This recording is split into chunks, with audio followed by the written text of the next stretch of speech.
We were setting up for the feed at Whitman Park. We do it every Saturday. And we're setting it up, and one of my gatekeepers, we formed gatekeepers during the pandemic so that we could distribute supplies out to people because everybody was shut down. Anyway, so she ran up to me and said she needed some Narcan. So I just assumed she just needed it, to distribute.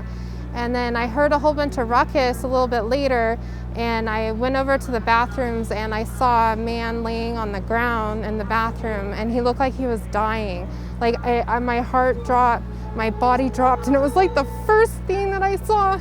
And it was just like, oh, but I heard my comrades, I heard Eric and Glenn on the phone, and it sounded like they weren't believing them.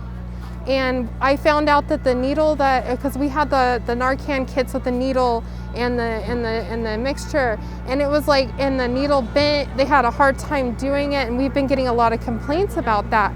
And so after I hurried and got on the 911 call, I called 911 too because it felt like nobody else was listening to the people calling it in. So I said, hey, I'm an agency here on property. You need to come now. This is legit, you know what I mean?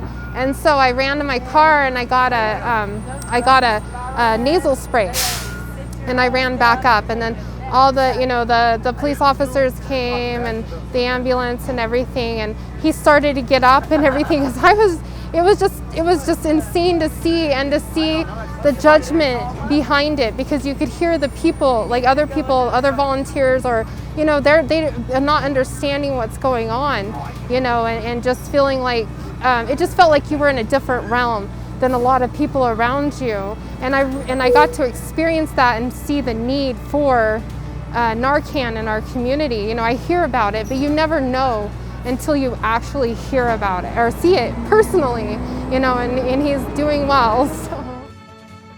What the person used was fentanyl. Well, it was fentanyl-laced product.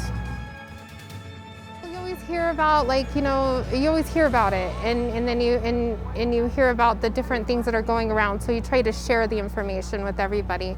And then when somebody finally does get a hold of it, and it's where you're at, and you see an individual that you just saw maybe the other day walking around, laying on a ground with no life in his eyes, and his eyes are wide open, and he's just like, and you feel death, and you feel it coming around you, and what can you do? And you feel kind of, it was like I started to feel like, how you feel that helpless feeling, but it was like, no, we have the gear to do this, and everybody around us, we all work together in some form or another, depending on if we were making a different phone call or we were bringing in a different Narcan just to be used. And I would really like to express that we need more nasal Narcan available to everybody in the world, because when you're stressed and you're trying to like that, and I would really like to advocate for that, because I only have one and I'm holding on to it for anything else that happens with that.